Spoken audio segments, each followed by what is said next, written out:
엄마, 제발 좀 혼자 살아요. 이 말은 지난 제 생일 가장 사랑하는 아들에게서 들은 충격적인 한마디였습니다. 그날 아침 저는 평소보다 일찍 일어나 정성껏 미역국을 끓였습니다. 냉장고 가득 손주들이 좋아하는 반찬도 준비했죠. 오후 내내 현관문만 쳐다보며 오늘은 꼭 올 거야 하고 스스로를 다독였습니다. 점심이 지나고 저녁이 깊어져도 집안은 쥐 죽은 듯 고요했습니다. 제 생일상엔 저 혼자 앉아 있었고 미역국은 김이 다 빠져 차갑게 식어갔습니다. 조각 케이크는 초조차 켜지 못한 채 테이블 위에 놓여 있었죠.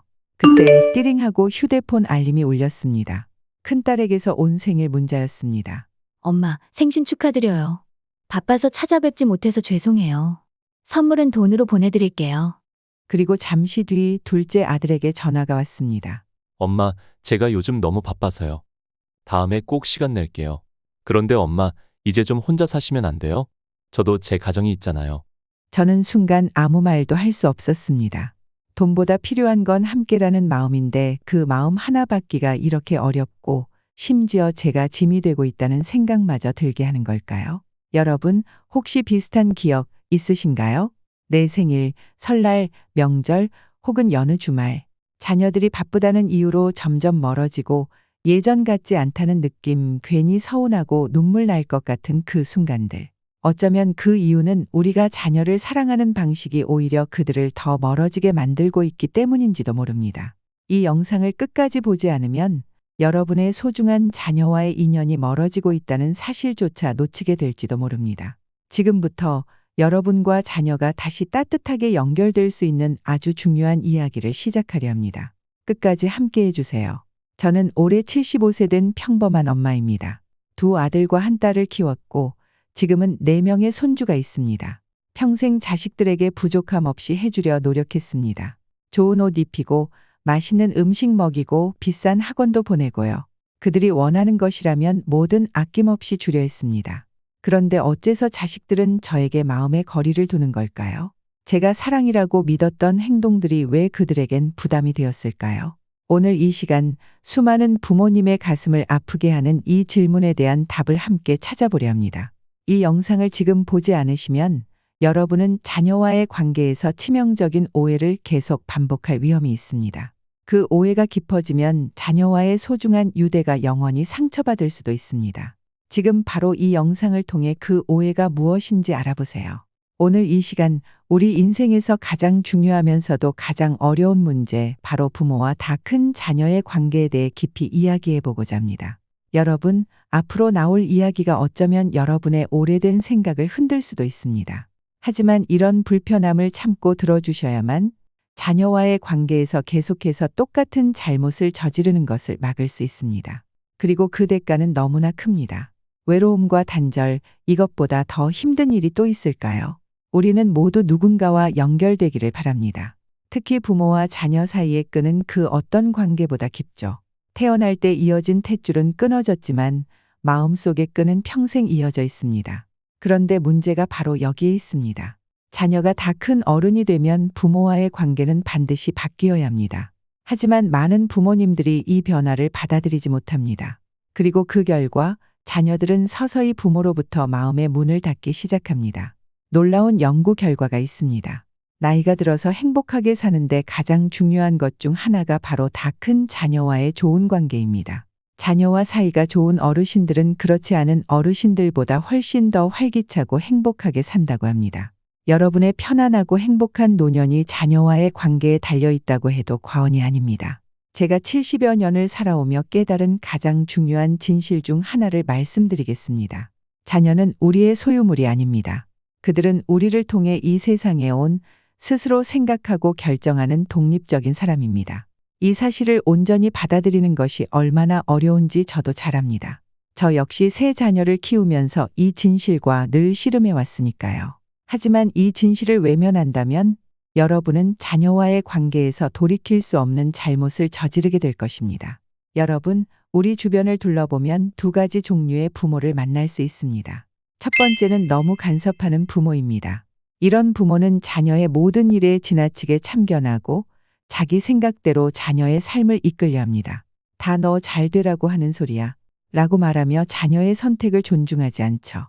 이런 부모의 자녀들은 어떻게 될까요? 그들은 서서히 부모로부터 멀어지기 시작하고 결국에는 아예 연락을 끊어버리기도 합니다. 두 번째는 든든하게 지지해주는 부모입니다. 이런 부모는 자녀가 스스로 잘 성장하도록 격려하고 응원합니다. 자신의 경험과 지혜를 기꺼이 나누지만 최종 결정은 자녀 스스로 내리도록 맡깁니다. 이런 부모의 자녀들은 어떻게 될까요? 그들은 평생 부모를 존경하고 믿으며 어려운 일이 있을 때마다 부모에게 기꺼이 조언을 구합니다. 여러분은 어떤 부모가 되고 싶으신가요? 솔직하게 스스로에게 질문해 보십시오. 그리고 지금 여러분은 어떤 부모인지 생각해 보세요. 만약 여러분이 너무 간섭하는 부모에 가깝다면 지금 당장 변화하지 않으면 자녀와의 관계는 계속해서 나빠질 것입니다.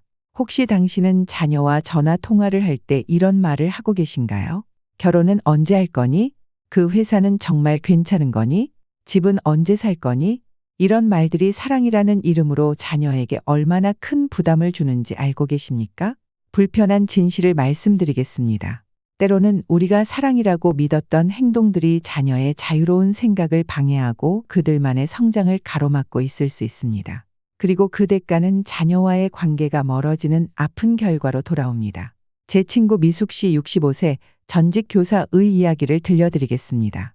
그녀는 외동딸 은지 30대 중반 혼자 일하는 디자이너가 큰 회사에 취직하길 간절히 바랐습니다. 안정적인 삶을 살기를 바랐기 때문이죠. 하지만 은지는 자신의 꿈을 따라 혼자 디자인 일을 하는 길을 택했습니다. 미숙 씨는 딸의 선택을 인정하지 않고 끈질기게 설득했습니다.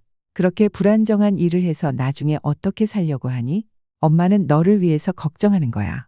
몇 년 동안 이어진 엄마의 잔소리에 은지는 결국 연락을 끊고 어디론가 가버렸습니다. 3년 후 은지가 나타났을 때 미숙 씨는 딸에게 이렇게 말했습니다.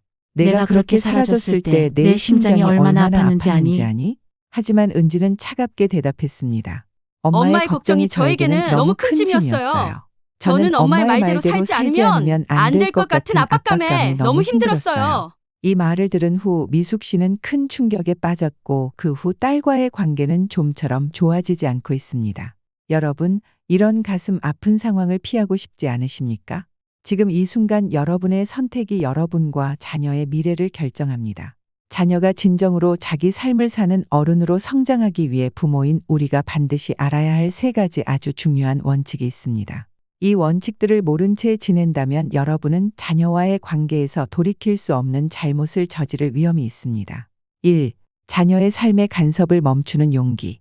자녀가 다 큰 어른이 되었다면 이제는 부모가 한 발짝 뒤로 물러나야 할 때입니다. 부모가 끝까지 간섭하면 자녀는 스스로 인생을 책임질 기회를 얻지 못합니다. 제가 아는 한 어르신정 여사님 80세은 이렇게 말씀하셨습니다. 자식 키우면서 가장 어려운 일은 자식을 자기 품에서 놓아주는 것이다. 정말 그렇습니다. 놓아주는 것은 포기하는 것이 아니라 자녀가 더 높이 날아오를 수 있도록 자유를 주는 것입니다. 저의 막내딸 민정 30세 세계여행 전문가 은 대학 졸업 후 평범한 직장 생활을 하다가 갑자기 아프리카 오지 마을에서 봉사 활동을 하며 1년간 지내겠다 고 선언했습니다. 처음엔 말도 안 되는 소리라고 생각하며 극심하게 반대했습니다. 위험하고 돈도 안 되고 젊은 나이에 왜 그런 힘든 일을 하려는지 이해할 수 없었죠. 하지만 민정의 눈빛에서 강한 뜻을 보았고 결국 불안한 마음을 억누르고 그녀의 선택을 존중하기로 했습니다.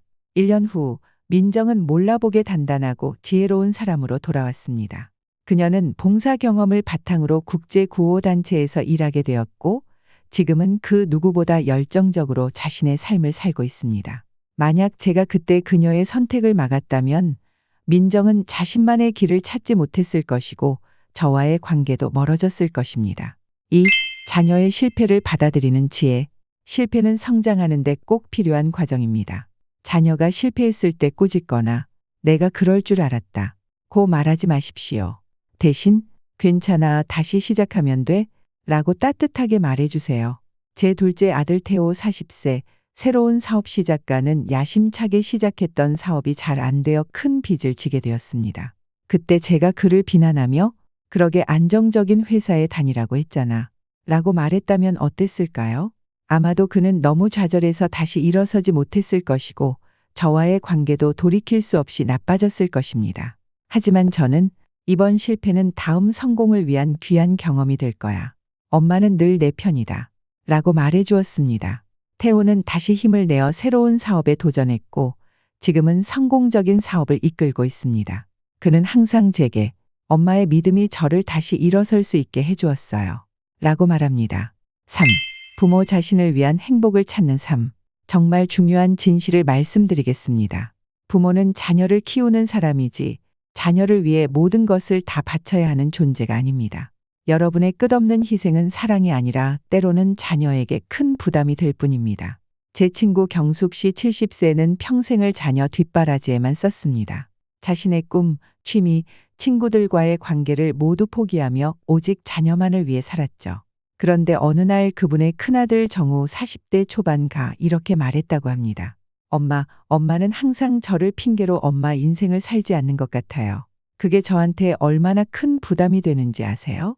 이 말을 들었을 때 경숙 씨가 얼마나 큰 충격을 받았는지 상상이 되십니까?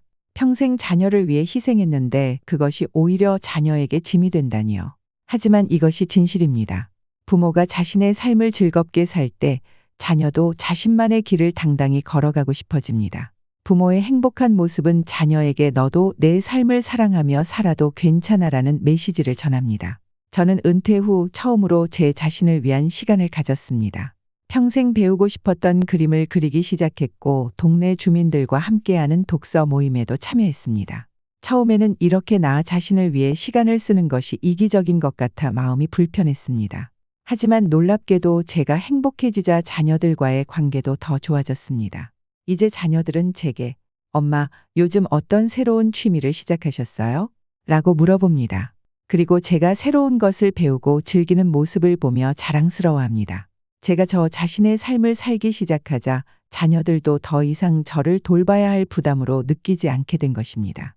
많은 어르신들이 나는 자식 잘 되는 것만 보면 된다.